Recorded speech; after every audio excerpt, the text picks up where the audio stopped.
But then, the other day, in the morning, he went to the store we had at the time, you know, the Next Jose. Then he said, Next Jose is there. He ordered him to come in. Then he came in, passed by. First I want to apologize, sir. You're absolutely right, I was wrong. I should have consulted you, done everything together, but it's my fault. So I want to apologize and see if we can record. I say, look, power cam, now how long are you going to give it? I don't want to tell a story like this in 2 minutes. Then, look, let's discuss it with the people from Telejournal. There they discussed. I know it was 12 minutes on Jornal Nacional, which ended up being almost 25. Yeah. That was Jornal Nacional's record for the longest time for a story. Then the Jornal Nacional on Friday, then the Fantastico on Saturday and Sunday. That's how Read Globo entered. And for you to have an idea, when I talked to the people at Estuary, who were going to do Globo, they said, wow, Pastor, it's going to kill our scoop. Because the magazine comes out on Sunday, they will start on Thursday. No one will want to know anymore. There will be the material reheated, and it's true, as they were very close to me too. So I talked to Professor Jose. I tell Professor Jose we have to have a deal there because... Then I explained to them, right. They said, no, Pacho, you are very serious, you are very ethical. I'll talk to the people in Rio. And I speak with you. Then I talked to the people in Rio and said like this. Look there. Shocked. They said okay. But I know people. I'll speak with you here in private. Don't trust them because they're going to air it on Thursday. He said they don't, but they will. So the magazine has to find a way. He alone. I never commented on that, otherwise it wouldn't harm me. I stayed. Okay. Then I started with the magazine, and the magazine anticipated the launch of Nas Banca's magazine. In order not to be harmed, you know? And I went to record with him and said, look, I record, but the tapes stay with me so they don't release them right away, you know? Because he said, you do that, because if a tape like that falls in his hand, he lets go.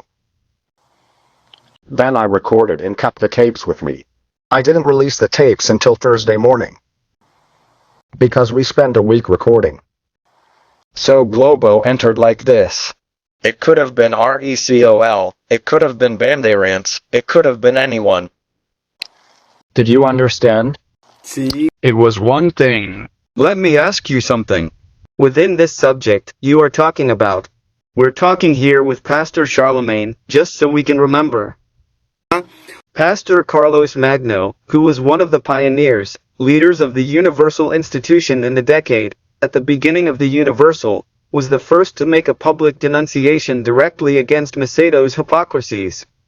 He's talking a little about the Odyssey episode, and in that meeting you meet Macedo after the football game, in which he says whoever wants to give, let him give, whoever doesn't want to get screwed, give or go down. He says that phrase very famous for Macedo. Now, another thing that called my attention also in the interviews that you already gave, other opportunities that you came to talk about, talking about the meeting that Macedo held with the leaders, something that you said, at least less is written there in the newspapers, etc. And such on Observatorio TV and others that were held there. You say that Macedo in meetings, only for leading pastors, bishops, he used, if I'm wrong, if I correct myself please, he used pornography, as examples in his meetings. How did that happen? That was it? Yeah, you see, today I can say he's a sex maniac. Why? Every 2 months, the leaders of the states would meet at the hotel or in Rio de Sao Paulo. But few had the intimacy to sit at the table with him. There was that group. Me, Goncalves, Paulo Roberto, Rodriguez and him. And the others were all scattered. This little group. And he loved bringing up the subject of sex, you know? It really is, right?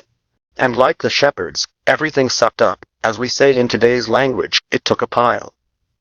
He would take a stack and start telling about its particularities. How did the woman like it? How did you not like it? That it. And I was in a state of shock. Then Carlos said, "Tell me, Carlos, you don't have anything to tell." Then he said, "Carlos is Mother Teresa of Calcutta." That's right, huh? They called me Mother Teresa of Calcutta. The saint, right? The saint. Yeah, the saint. I would go to the button, talk to him. Look, suddenly I'm... Look at the subjects below. It was like that. It's not possible. Then it's... I found this very wrong. Then, at the time I was in Sao Paulo, with the Bishop of Brazil. He scheduled a meeting with the leadership of Brazil and some other pastors who were not leaders, but from Sao Paulo, from large churches. And we went to a farm hotel. There he spent the first night. On the second night, he reserved the space in the auditorium where the hotel showed movies, right? Mm-hmm.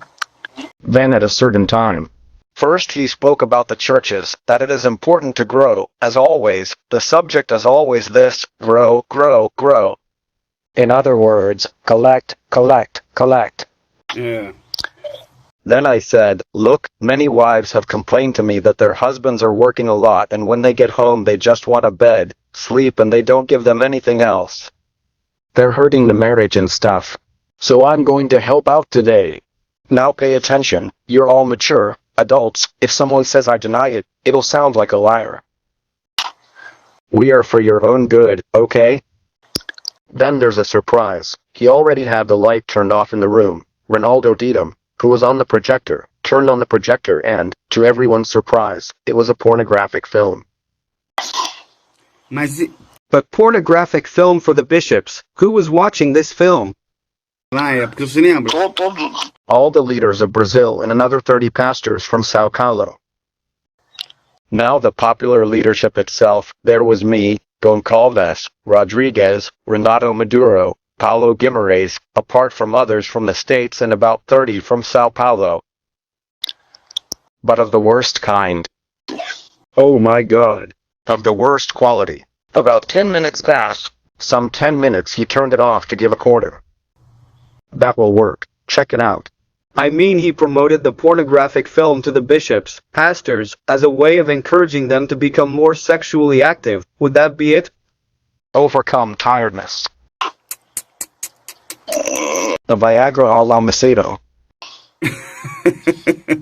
How absurd, Pastor Carlos. How absurd. How absurd. I mean, if it was told by someone else, or maybe if we were saying something similar, nobody would believe it.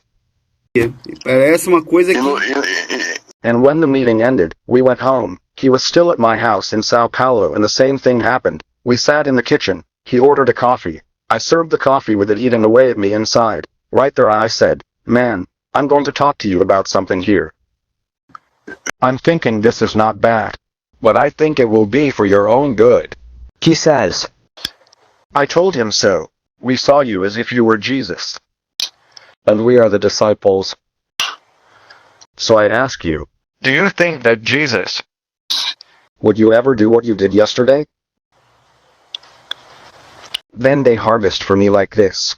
He knows. They put it there, not militant. I say.